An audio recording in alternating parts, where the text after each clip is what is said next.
Hello and welcome back to 7.1 Modeling Linear Relationships. We're in credit 3. We're turning to page 30 in 3, 2, 1. Here we go. So we start with an example. I think it's about food, guys. I'm looking at this, looks like a picture of food. Alright, so here's a restaurant offers 2 dinner specials. First is a tostada plate that costs $10. So notice they note the information of the tostada plate is 10 bucks. They don't know how many plates they're going to sell yet, so they write it as 10x, which is the first part of our equation. They then highlight and say, and there's an enchilada special that costs $12. Again, they note that here. And I don't know how many enchilada specials they're going to sell, so they write 12 times y. The manager sets a goal of $600. So they're going to try and get that much money.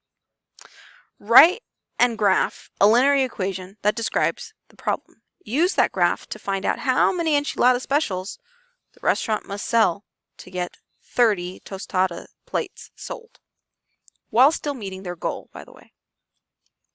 So, notice that they wrote an equation for us, 10x plus 12y equals 60. That's going to be kind of the norm for every single one of these word problems we're going to be reading today. And they did the work for us. They figured out, well, if I sold no tostada plates, how many enchilada plates would I have to sell? That's about 50. If I sold absolutely no enchilada plates, how many tostada plates would I have to sell? And that would be 60.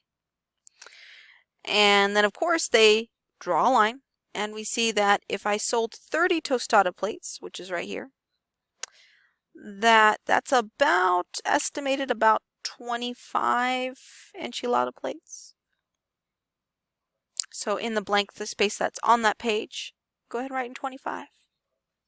Now the next one we're going to take from beginning to end, doing all this fabulous work in the middle. So let's go ahead and take some time to just highlight some stuff. As I read it, highlight. The Good Fruit stand sells baskets of cherries for $4 and baskets of blueberries for $3. Its daily sales goal is $720. Write and graph the linear equation that describes the problem. Use the graph to find how many baskets of blueberries it must sell to reach its goal of 60 baskets of cherries. So I've read this through. Let's highlight some stuff. Berries cost about $4. Blueberries, $3. Their goal is $720. Let's write an equation. All right, so take some time. The first word I saw was cherries. So I'm going to write that cost there. The second word I saw was blueberries. So I'm going to write that number right there. And our daily goal was $720. So let's plug some numbers in. All right, now what? So what I'm going to do is I'm going to write down our problem. But instead of writing x, I'll write 0. What's 4 times 0, by the way? It's 0. I'm going to bring down my 3y equals 70. One student did say, 0 doesn't do anything. Kind of cancel out. Do I really have to write it? Not really. So we are left with 3y equals 720. Whenever a number and a letter are really close together, they are being multiplied. What's the opposite of multiplying? Dividing. So 3 divided by 3 is 1. Y equals, pause and calculate this out. That would be 240. So let's go ahead and take a moment and write that here for blueberries. For cherries, we're going to write out our equation. But instead of writing y, we're going to write 0. What's 3 times 0? 0. Hey, if it's 0, do I really need to write it down? Cancels out. No, we can get rid of it. So 4 times x equals 720. What's the opposite of 4? Dividing by 4. Sorry, multiplying by 4, which is dividing by 4. Let's do that to both sides. And x is equal to, pause and work this out, 180. So that would be 180. Let's go ahead and graph that here. So take some time right now. Go ahead and put the numbers in the middle. So here that's 0, 50, 100, 150, 200, 250, 300, 350, 400. Same thing here, 0, 50, 100, 150, 200, 250. Pause if I'm going too fast because we're about to graph in 3, 2, 1. So blueberries was 240, so I kind of put my point right here for blueberries. Cherries is 180, so I put my dot somewhere between 200 and 150. Draw my line. Now I want to know if I sell 60 baskets of cherries. So I'm going to kind of find where 60 is on the x-axis.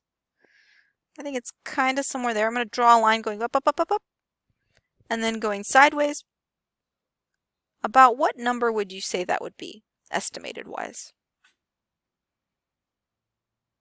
About 150-ish. If you put like 151, 149, somewhere in that realm, that's fine. It's an estimation.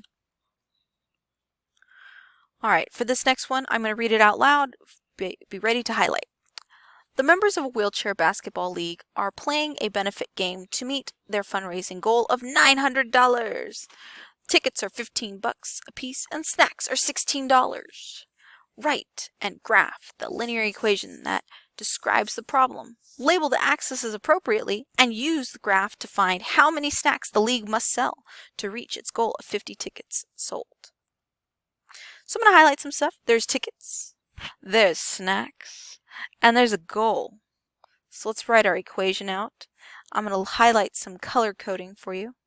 Where you think the number should go. Take a guess. See where you think the number should go for our equation. And that would be 15, 6, and 900. All right. So again, I'm going to write down our equation.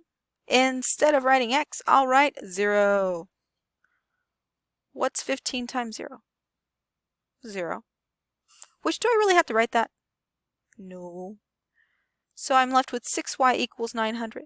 Let's go ahead and do the opposite of multiplying, which is dividing. So that's y equals. Pause and calculate that out. 150. So that would be 150 for snacks. That's a lot of snacks to sell. All right, let's go ahead and work this out. Again, I'm copying this down. 15x plus 6y. Wait, I'm not putting a y, I'm putting a 0. Equals 900. Again, let's calculate some stuff out. 6 times 0. 0. Do I really have to put that 0, by the way? No. What's the opposite of multiplying?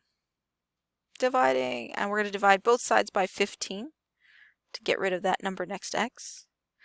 And that divides out. X is equal to. Pause and work that out. Unpause. That would be 60. 60 tickets. A lot less to sell. All right, so as you see here, we're going to graph first before we can answer the last portion. So I'm going to highlight this in blue. Hint, the first word they used, was that tickets or snacks? Tickets. The second word they used is going to go on our y-axis. What was the second word they used? Tickets or snacks? Snacks. So make that a note. Might be helpful. And let's go ahead and plot some points. So again, before we plot some points, let's put some numbers in the middle. That would be 0, 20, 40, 60, 80, 100, 120, 140, and 160. 0, 10. Probably would be nice to write that in. So I'm going to write that in before we graph. 0, 10, 20, 30, 40, 50, and then 60. So let's go ahead and plot out where is 150 on the snack axis. It's probably somewhere here between 140 and 150, or 160, somewhere in the middle. Where is 60 on the x-axis, on the ticket axis? There it is. Let's draw a line. All right, so we want to know if 50 tickets are sold, so we're going to find out, hey, there's 50. That's awesome. Draw my line, there's 50.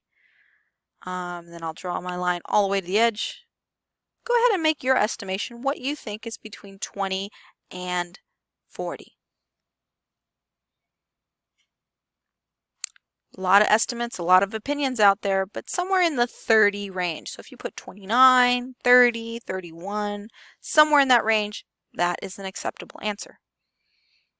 All right. Oh my gosh. that was so short because we're already at the checkpoint. So here's a hint. I'm not going to work this out with you, but I'm going to provide some highlighting. Some textbooks were sold, some notebooks were sold. A goal was set of about $800. I will write down an equation. I'll have you fill that out. Here's some color coding to help you out. When you do your table, label with the two words textbook, notebook in the appropriate places. Same thing here, label the appropriate axis by the appropriate names. And then here's a hint of what you're going to use for each value for either X or Y. And yeah, I'll let you work that out. If you have questions on any of the homework, by the way, because there are homework questions, please feel free to come into the center because there are additional homework questions we're going to ask you to do. Make sure you're taking out paper, make sure you're looking for that section for 7.1, and here's just some support so you can pause here if that kind of helps. Please come into the center if you need more support on either of these. Know that essentially, even though they're 6 problems, essentially they're one problem with 3 parts. One problem with 3 parts. But like I said, if you need support, please come to the center. We want to help you out. All right, we'll see you on the next video. Bye.